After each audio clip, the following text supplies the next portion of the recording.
안녕하십니까. 증시각도TV 시청자 여러분, 투자자 여러분 반갑습니다. 각도가 사랑하는 투자자, 오랜만에 우리 유한타증권의 글로벌 투자 파트장님 유동원 본부장님 오셨습니다. 어서 오십시오. 안녕하십니까. 네, 조금 톤을 바꿔서 운용자 이야기를 한번 해보겠습니다. 한국에 보면 참 불행한 일 중에 하나가 최근에 개인의 투자 비중이 70% 이상까지 올라갔어요. 72%. 네.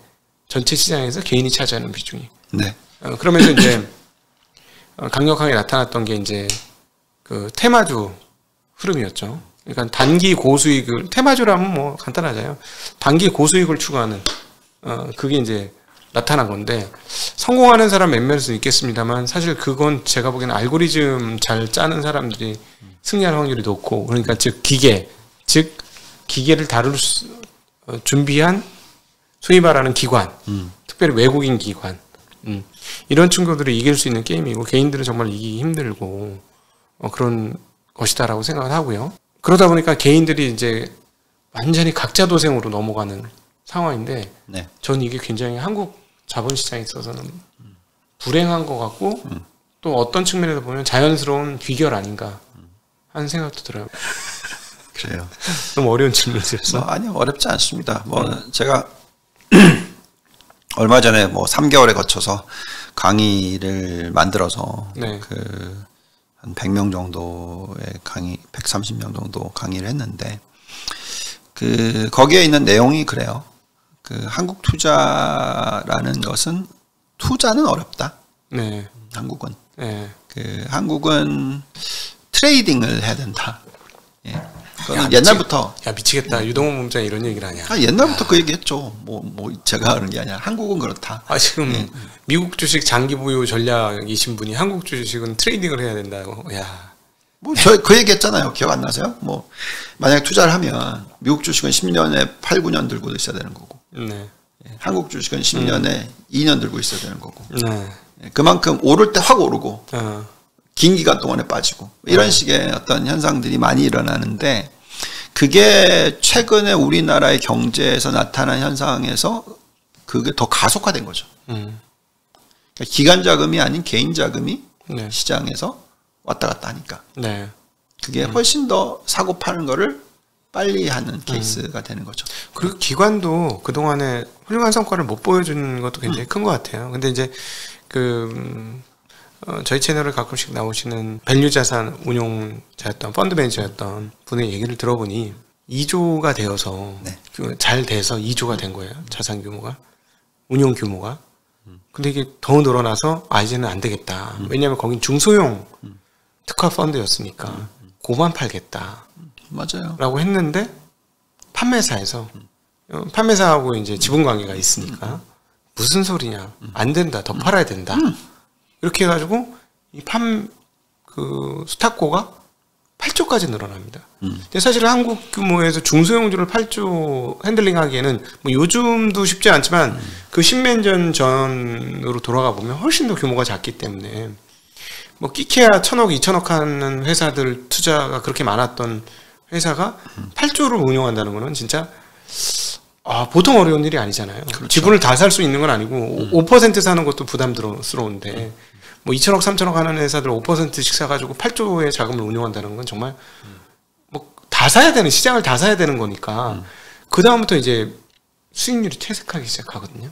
네. 예. 그거는 근데 거의 대부분의 펀드들이, 잘 나가던 펀드들이 경험했던 그런 흐름들이에요. 그러니까 그러다 보니까 펀드들이 수익이 제대로 안 났고, 그러니까 너희들 할 줄 아는 게 뭐냐, 기관들. 그러면 내가 직접 해보자. 이런 문화가 만들어진 거죠. 너무 안타까워. 네. 어쨌든 우리가 2008년 금융위기 이후에 많은 변화가 있었어요. 네. 그리고 그 변화가 빨리빨리 트레이딩 이런 쪽으로 많이 가다 보니까 사실 1998년 금융위기 터지고 났었을 때는 워낙 많이 저평가됐던 종목들이 많았으니까 네. 그때는 어떻게 보면 가치 투자의 개념이 그래도 2008년 그 금융위기 터질 때까지는 있었기 네. 때문에 굉장히 성과들이 좋았단 말이죠. 그렇죠. 2002년도에도 그랬었죠. 네. 최저평가가 갔었으니까. 네. 그러니까 그런 어떤 투자 전략에서 금융위기 이후에는 확연하게 바뀌었다라고 생각해요. 2008년 이후로. 예. 네. 예, 2008년 금융위기 이후로. 그러다 보니까 이제 계속 점점 더 기관의 어떤 힘이 오히려 좀 계속 감축이 되는 거죠. 네. 이런 얘기를 하긴 참 안타깝지만 지난 한 20년, 15년 정도로 봤었을 때 우리가 2000포인트를 찍고 나서 네. 예, 그러니까 금융 위기 터졌을 때 또 푹 빠졌다가 이제 2000 위로 올라오기 시작해서 어쨌든 간에 우리가 2000을 찍고 나서 보면은 지금 2400이잖아요. 네. 10몇 년 동안에 예, 뭐 수익률이 어쨌든 지수로 계산하면 지수 수익률 10몇 년에 20%면 진짜 그러면 1%대란 말이에요. 예금하고 똑같은 거죠. 예, 평균. 근데 위험은 노출되고 노출됐고 수익률은 예금이고 그리고 수수료를 줬어. 네. 그렇죠. 예, 그러면 이제 그러면 운용하는 애들만 돈 벌고 네. 우리는 돈 못 벌었냐. 그렇지. 뭐 이렇게 되는 거죠. 네네. 그게 1년, 2년에 끝난 게 아니라 네. 지금 벌써 10몇 년이 됐단 말이죠. 네. 그러니까 자꾸 개인들이 직접 투자를 하겠다라고 생각을 해요. 안타까운 거는 그렇게 가면 갈수록 또 기관의 형태는 어떻게 바뀌냐면 트레이딩으로 바뀌어요. 그렇죠. 그 개인 자금 따먹기로 바뀌죠. 좀 뭐 전형적으로 지금 그 롱숏이라든가 그다음에 차익 거래 이런 거 전문적으로 하는 데들이 많이 늘어났고, 그러니까 거의 뭐 스페큘레이션으로 따먹는 개념이지. 네. 뭐 바이 앤 홀드 전략이 많이 줄어들었죠. 그렇죠. 규모로 따지면은 제가 보기엔 외국계 펀드까지 합치면은 뭐 말씀하신 규모가 엄청나게 커졌을 거예요. 자, 그래서 제가 그것 때문에 제가 글로벌 투자를 말씀을 드렸던 게 그 2008년에 제가 헤지펀드 운영을 할 때도 그때만 하더라도 한국 위주의 롱숏 전략을 싱가포르에서 했었단 말이죠. 네네. 그게 가능했었었는데 네. 그 이후에 정말 힘들었던 게 쉽지 않은 거죠. 점점 이제 바뀌고 있는 것이 느껴졌고, 그래서 우리나라만 투자를 하면 안 되고, 그래서 이제 제가 그때 중국에 가서 중국을 배워야 되겠다. 네. 또 중국이 굉장히 핫했잖아요. 그때. 네. 그래서 또 중국을 들어가 봤더니 비슷한 거죠. 문화가. 네. 네. 그래서 이것도 내가 볼 땐 장기 투자하면 안 되는 국가다. 그렇지만 그래도 계속 어쨌든 이쪽에 관심을 가져야 되겠다. 또 그 이후에 보시면 그때 2015년 훅 튀고, 14, 15 훅 튀고, 지금 어쨌든 지금 또 이렇게 됐잖아요. 그렇죠. 똑같은 현상인 거죠. 그래서 또 중국만 하면 안 돼, 절대 안 되는 거고. 그래서 제가 그 키움에 조인한 게 2017년인데 그것도 딱 지나고 나서. 그래서 그때부터는 제가 그때 제가 맡았던 그 글로벌 리서치 팀이 중국만 하는 애널리스트가 막 5명, 6명 있는데 다 중국만 보는 거예요. 그래서 다 뜯어 고쳤죠. 이거 이러면 절대 안 된다. 그래서 미국, 그래서 전 세계 15개 국가, 14개 국가. 그래서 이제 제 밑에 애널리스트를 대만 공부하게 만들어서 대만 리포트 쓰고 애널리스트 만들고 이런 식의. 그러니까 그런 식으로 이렇게 다각화를 시켜야 되는 거죠. 그리고 그렇게 큰 그림을 보면서 투자 포트폴리오를 구성하는 것을 해야 된다라는 것을 자꾸 심어줘야 된다고 생각했어요. 한국을 보고 다른 걸 보면은 이게 잘 안 보일 수가 있고 전체를 보고 한국을 보면 훨씬 잘 보일 수가 있단 말이죠. 그렇죠. 그래서 저희는 이 글로벌 자산 배분을 해야 되는 이유, 글로벌 투자를 해야 되는 이유, 이런 부분들을 지난 제 30년 경력을 통해서 한국만 보고 있으면 정말 어떻게 보면 우물 안에 개구리 같은 느낌을 들 때가 많고 우리끼리의 어떤 막 싸움, 그러니까 피곤해요. 근데 미국 주식을 보고 글로벌 주식을 보게 되면은 그 피곤함과 그 힘듦이 많이 줄어요. 그래서 물론 안 힘들고 안 피곤하다는 얘기는 아니고 힘들죠. 그렇지만 큰 그림을 볼 수 있고 큰 매크로를 보고 이렇게 투자를 하고 또 그다음에 이제 바텀업으로 해서 누가 경쟁력이 있는지 부분을 또 다 보게 되니까. 그래서 저는 그 문화가 좀 계속 빠르게 자랐으면 좋겠어요. 네. 오늘도 제가 방송을 촬영하면서 앵커 분이 이제 하시는 말씀을 들었는데 이제 얼마 안 된 아이가 있는, 그래서 굉장히 어린 아기가 있는, 근데 보면은 그 시대의 분들은 해외 투자를 많이 한대요. 그래서 점점 더 이게 해외 투자를 하는 방향으로 지금 흘러가고 있다. 저는 그게 좋다고 생각합니다. 뭐 안타깝다고 생각하기보다는 그렇게 해야지 어떤 우리도 변화가 일어난다는 거죠. 네. 저는 이게 마치 요즘에 출산율하고 비슷하게 되는 것 같아요. 이 출산율이 이제 2명 이하로 떨어지면서 급속하게 쭉쭉쭉쭉 떨어진 것처럼 지금 한국 자본시장이 그 상황에 왔다. 그러니까 이거는 자본시장에 대한 의식 또는 인식의 차이에서 이루어진 거다라고 보는 게, 미국 같은 경우는 자본시장을 좀 키워가지고 기업을 키우고 그래서 나라도 성장하고 요 개념이 아주 자리를 잡았고, 그래서 그런 측면에서 주가 흐름이 중요하다라는 생각이 있고, 한국은 중국도 좀 그런 것 같은데, 산업자본이 회사는 내 거다라는 생각이 정말 강한 것 같아요.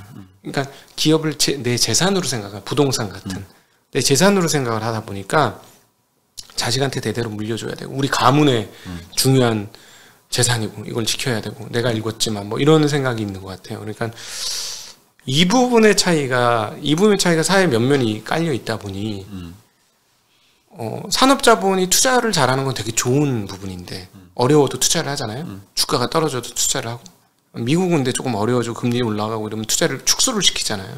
여기는 한국은 그렇지 않습니다. 그러니까 그런 측면에서 경쟁력을 가지고 가고 R&D 투자도 많고 뭐 그렇긴 한데, 근데 그 인식이 내 거니까 소액주주들은 뭐라 그럴까요? 데코레이션이에요. 떡국에 올라가는 김가루나 계란 고명 정도 되는 것 같은 느낌?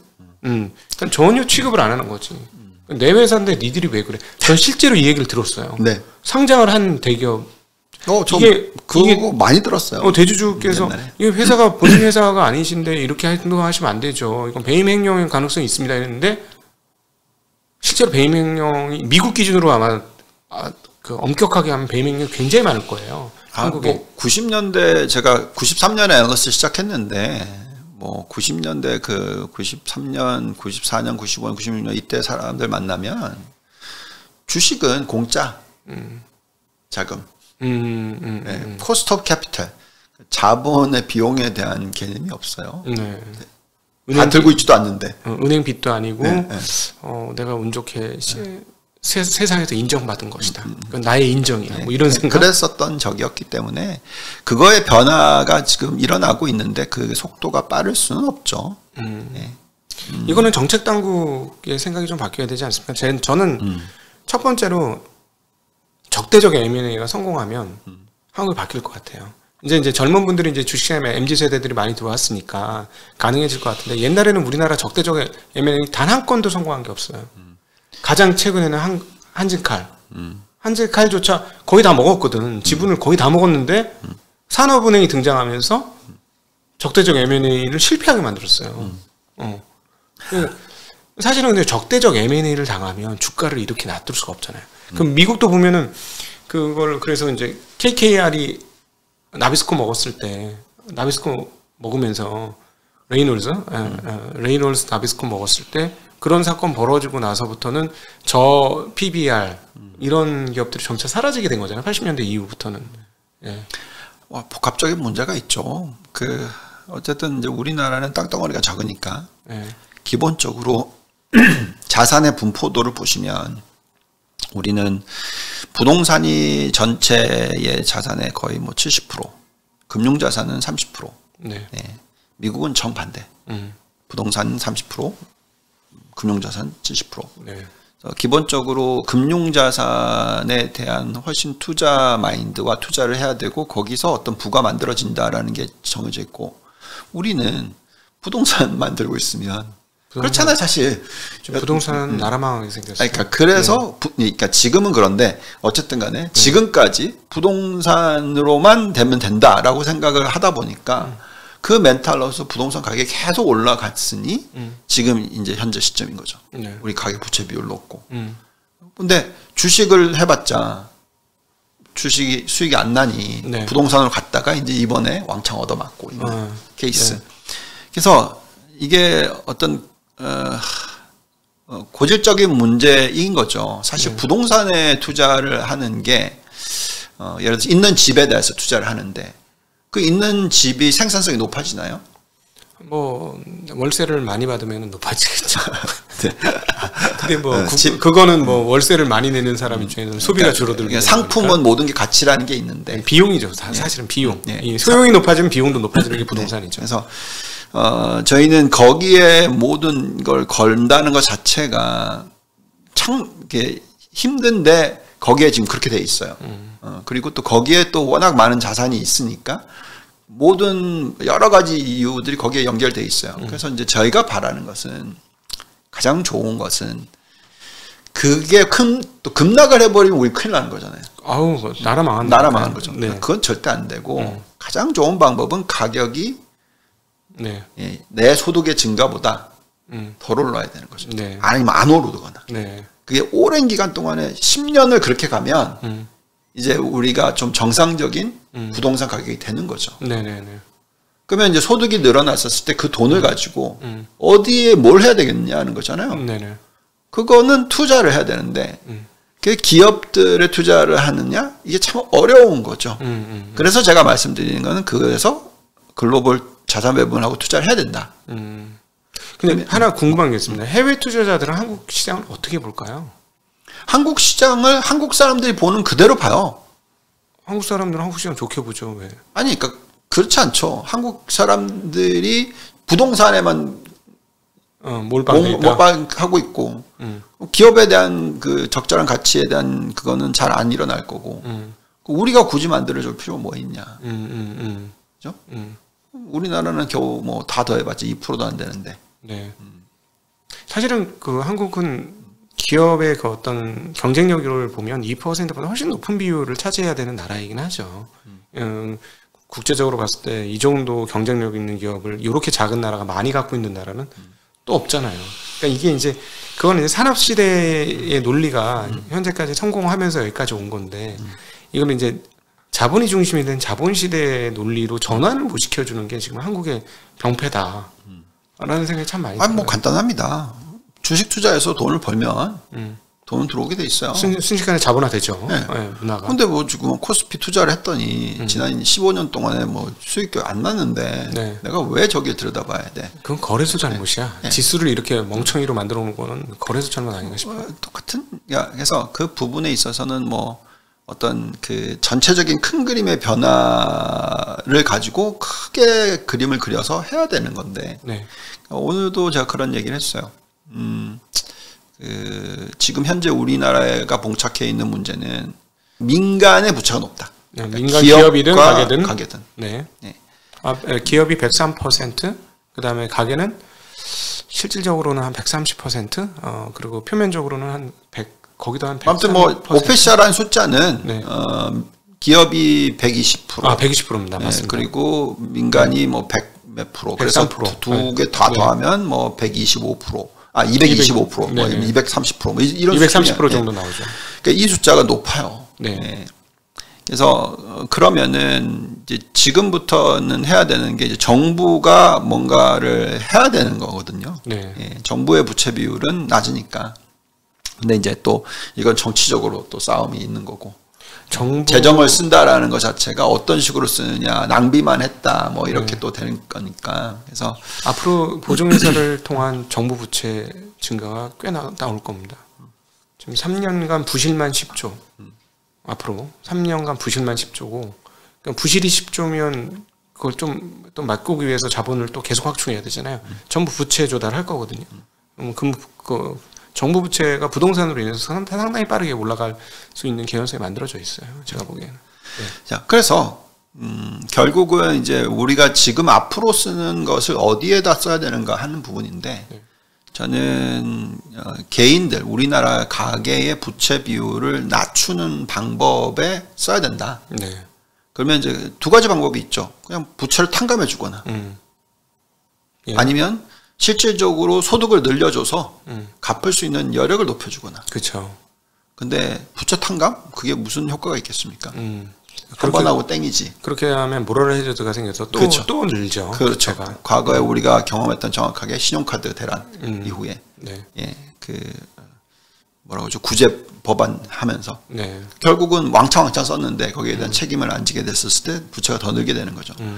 근데 이제 미국은 전략적으로 굉장히 잘하는 게 이제 대학교 자금, 학자금 대출 갚아주고 네. 걔네들은 공부를 열심히 그런 케이스로 가는 거잖아요. 그래서 우리도 그런 식으로 뭔가 마인드가 젊은 사람들, 젊은 층이 어떻게 하면은 레버리지를 낮추고 올바른 투자가 일어나게끔 하고 네. 또 이 젊은 층이 그냥 투기에 목숨 걸지 않고 네. 막 집 영끌이해서 사고 아니면 뭐 비트코인이나 뭐 이런 모든 이 가상화폐 물론 저도 비트코인과 이더리움 좋게 생각합니다. 네. 근데 이제 다른 뭐 기타 뭐 코인들 막 이런 투기에 막 아니도록 뭔가 규제와 재정을 써야 되는 거죠. 네. 그런 식으로 변해 갔었을 때 저희는 앞으로 10년 뒤, 20년 뒤의 미래가 만들어진다고 생각해요. 네. 지금 지난 15년 동안에는 뭐 2008년 이후에 지난 15년 동안에는 계속 이렇게 안 좋은 방향 갔다면 지금 바꿔야죠. 네. 그래야지 15년 지나고 나면 지금의 반대의 현상이 나오고 있겠죠. 네. 유동훈 본부장님은 사실은 이 업계에서 이제 원로 축에 이제 들어가기 시작하는데 굉장히 희망적이세요. 젊은 펀드 매니저들 그리고 전 펀드 매니저들하고 얘기해 보면 네. 굉장히 절망적입니다. 한국의 미래는 없다. 이 운용으로 인해서 어떤 자본시장이 활성화되어서 이제 어떤 틈이 생겨가지고 현재 부채 비율을 좀 낮춰줄 수 있는 어떤 그 민간적 요법이라는 건 끝났다라고 보는 펀드 매니저들 굉장히 많아요. 근데 그거를 잘 생각해 보시면 왜 그러냐면 정책이 고인물을 위한 정책으로 가버리면 계속 문제가 더 확대되죠. 무슨 말이죠? 간단하게 얘기하면 부동산 많이 들고 있는 정책. 네. 그러니까 제가 바라는 정책은 재정을 앞으로 쓸 때 올해는 계속 그랬잖아요. 네. 전적으로 앞으로 재정을 쓸 때 이 재정이 지금 태어나서 20대로 활동을 들어가는 사람들, 네. 이 사람들의 어떤 장기적인 생산성을 높여주는 것 쪽으로 초점이 맞춰지면 네. 그게 시대의 변화를 일으킨다라는 거죠. 그러니까 굉장히 희망적이신 것 같아요. 특례 보금자리론 40조 듣고 저는 너무 깜짝 놀라요. 주식시장에 그런 자금이 조성된 적이 없어요. 제 기억으로는. 특례 영모기지론도 생겼어요. 전세금을 못 빼주는 주인들을 위해서. 네. 그러니까는 우리나라는 국가가 단합해서 부동산 가격을 올리는데 올인하고 있는 나라예요. 근데 문제는 뭐냐면 부채가 없을 땐 상관없어요. 부채 비율이 높아지면 그건 심각한데 개념이 없더라고요. 이 부분에 대한 개념이 없어요. 부동산 가격이 떨어지지 않기만 하면 되는데 그러면 연착륙을 시켜야 되는데 올 초에 되게 절망적이었던 게 연착륙을 시켜서 소위 말하는 스테빌러티를 높여줘야 되는 입장에서 오히려 훨씬 더 불안정성을 키우는 쪽으로 정책 방향이 잡혀가지고 난 너무 이거는 좀 절망적이다 이 부분은 뭐 이런 생각이 좀 많이 들더라고요. 네, 저는 그쪽은 제가 자세히 들여다보진 않았었는데 수십 조예요 자금 조성이.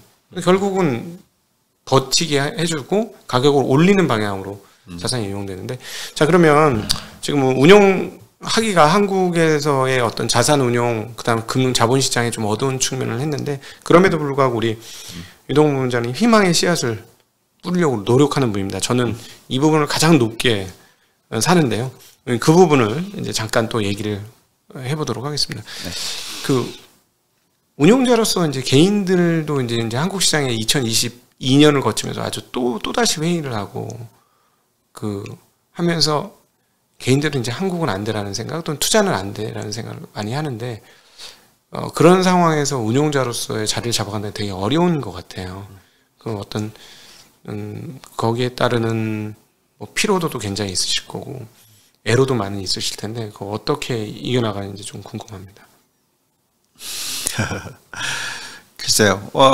저는 이거는 이제 멘탈 싸움이라고 생각해요. 근데 이제 그 멘탈 싸움이 내 이득에만 초점이 맞춰지면은 그게 참 굉장히 힘들고요. 네. 네. 고객의 수익이 높아지면 높아질수록 그리고 그게 모든 게 다 결정이 된다고 생각하는데 그 쓰는 방법에 있어서 네. 뭐 트레이딩의 개념이 아니고 그러니까 장기적으로 그 고객이랑 내가 예를 들어서 처음 만났어요. 우리 각도기님을. 네. 이분이 나랑 평생 같이 가는 사람이 되게끔 네. 하면 네. 중간에 왔다 갔다 할 때마다 자꾸 질문하시겠죠. 네. 같이 가는 거죠. 네. 예.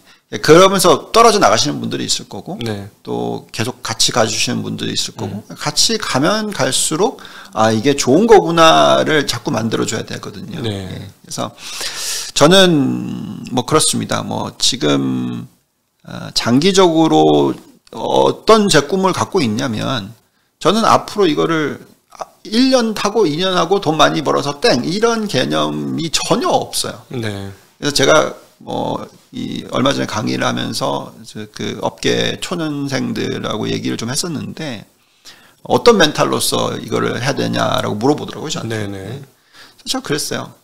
딱 두 가지만 하면 된다. 평생 할 거다. 둘째, 왜 하느냐? 네. 수익률을 높이기 위해서 한다. 그 두 가지 개념만 있으면 절대로 고객의 손실이 가게끔 안 한다는 거죠. 네. 절대로가 아니라 최대한 노력을 한다는 거죠. 네. 우리나라 이제 1세대 운용자들이 다 비슷하지 연배가 거의 조금 더 많으시잖아요. 더 많으시죠. 네, 조금 더 많으시. 그분들이 이제 막 한 것 정도 되신 거죠. 네. 그러니까, 그분들이 이제 은퇴를 하셨죠, 이제 다. 네. 근데 제가 보기엔 머리 허연 분들이 계속 운용을 하면서 살아남아서 내가 운영하는 펀드의 운용이 누적적으로 이렇게 됐다.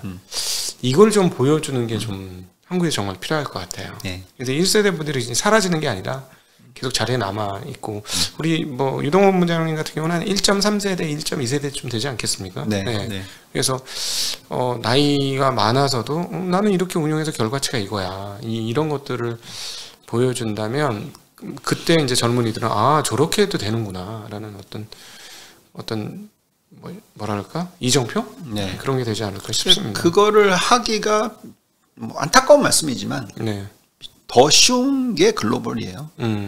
한국만 하다 보면은 네. 이게 어쩔 수 없이 한국의 종목들 뭐 트레이딩 개념, 그러니까 차트 차트를 안 보라는 얘기가 아니고 네. 그러니까 모멘텀 투자가 거의 정말 많이 확산이 돼 있잖아요. 네. 예, 그래서 처음으로 이제 입사를 하시는 분들한테 제가 이제 드릴 수 있는 말씀은 그런 어떤 장기적인 투자를 하는 인바이먼트를 만드는 게 중요하다. 네. 그리고 또 매니저로 있고 좀 높은 자리에 있으신 분들은 그런 식으로 만들어야지 한 달 성과 그것만 잡고 이제 펀드 매니저들을 갖다가 이제 하면 참 힘들어지죠. 네네네.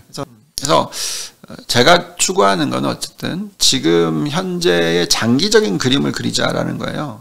그래서 뭐 제가 상품을 런칭을 할 때도 회사의 수익과 연결이 됐기보다는 어떻게 보면 이제 젊은 층을 위해서 적립식을 만들고, 네. 예, 뭐 그 수수료 얼마 안 되거든요. 네. 예, 금액이 작아지는데 수수료가 되겠습니까? 그렇죠. 예, 그렇지만 그 상품을 만드는 이유는 젊은 분들이 투자를 하는 거에 대한 개념을 자꾸 심어주는 일을 초점을 맞추는 거죠. 네.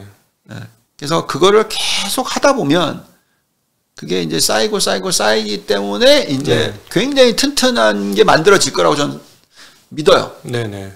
이렇게 오랜만에 나와주셨는데 우리 시청자분들이나 이제 투자자, 저희 채널은 또 직접 투자하시는 분들 굉장히 많아요. 그래서 그 투자자분들한테 이제 당부하고 싶으신 말씀 해주시면 좋을 것 같습니다. 네. 지금이 굉장히 헷갈리는 일들이 많아요. 예, 그래서 투자를 하시게 되면은 갑자기 올라오는 감정 때문에 액션을 취하는 케이스가 일어날 수 있는 게 참 자주 있는 구간이에요. 이럴 때일수록 길게 생각하시고 투자를 하신다라는 생각을 하시고요. 그래서 내가 들고 있는 포트폴리오가 얼마나 미래지향적인지, 장기적으로 들고 있었을 때 정말로 괜찮은지 아닌지, 그러니까 이런 것을 계속 생각하시고, 한국 투자도 좀 더, 글쎄요, 여기까지 얘기하기는 조금 어렵나? 예, 좀 장기적인 시각으로서 들여다보시면서 투자를 하셨으면 좋겠고, 네. 꼭 글로벌 투자를 하시기를 진심으로 바랍니다. 네. 오늘 이 시간에는 우리 유안타 증권의 글로벌 자산 배분 팀의 본부장이신 유동원 본부장님 모시고 이런저런 얘기 해봤습니다. 최근에 이제 금리 급등에 의한 시장의 변동성 확대가 과연 어떻게 진행될 것인지에 대한 이야기 나눠봤고요. 그리고 한국 주식시장에 대한 이야기, 또 운용자로서의 이야기, 이렇게 세 가지를 이야기를 나눠봤습니다. 그냥 솔직하게 사전에 원고 없이 이렇게 솔직하게 하려고 노력을 했습니다. 그래서 그냥 좀 편한 마음으로 봐주시고 좀 양해하는 마음으로 봐주셨으면 좋겠어요. 장이 빠지면은 되게 기분 나쁘게 보일 거고, 장이 좋으면 스타처럼 보이실 텐데, 저희는 사실 스타도 아니고 죄인도 아니고 그냥 저희의 갈 길을 가는 사람들입니다. 예, 그래서 물론 훨씬 더 좋은 결과를 만들어 드리고 싶은데 잘 안 될 때도 있고, 운 좋게 또 생각보다 잘 될 때도 있고 그렇습니다. 그러니까 그러나 이제 우리 장기 성과가 어떻게 나오는지를 좀 지켜봐 주시기를 부탁드리고, 우리 2030년 후에 유동훈 본부장님이 어떻게 되셨을지 진짜 기대가 많이 됩니다. 네, 이 시간 함께 해주신 모든 시청자분들과 구독자분들께 감사드리고, 함께 해주신 유동훈 본부장님께도 인사드립니다. 인사드리겠습니다. 고맙습니다. 감사합니다.